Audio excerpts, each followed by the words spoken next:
Ubo lang naman yung sinearch mo. Diretso na ng cancer. Friendly daw po yung cancer na yan. Malaman lamang ko, aggressive na umabot hanggang lungs. Biglang hindi na ako kalmado. Tama po bang makinig sa mga kumare pagdating sa mga sakit ng aking mga anak? Kung doktor yung kumare mo, Yes! Totoo! Not, diba? Simple-simple, kung doktor yan, pagkakatiwalaan natin yan.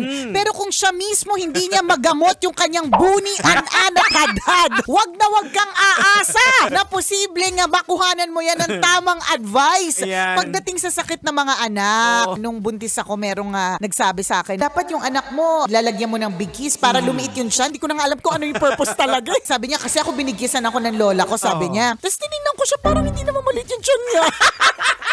Kapag ang kumare mo, ang lahat ng sabihin niya, baka siguro kasi, ganyan. Kapag ka nag-umpisa sa ganyan, parehas yan ni Nicole at Diego Bandino, nagmamarunong lang. Huwag kang magtatanong dyan. Huwag kang magbabasa mula sa internet. Kasi lahat ng nandyan, diretsyo na ng cancer. Ubo lang naman yung sinearch mo. Pero pumunta na talaga ito sa kabilang buhay. May ganun eh. Ako nag-stop na rin talaga akong magbasa kasi sometimes, information overload. Iba-iba. Minsan, yung lakas ng loob ko, nawawala. Biglang hindi na ako kalmado. Katulad nung isa ko nabasa kanina. Ganyan din po yung sinabi sa akin. Friendly daw po yung cancer na yan. Malaman lamang ko, aggressive na umabot hanggang lungs. So sabi ko talaga kay Ateng, nananakot ka naman, ti.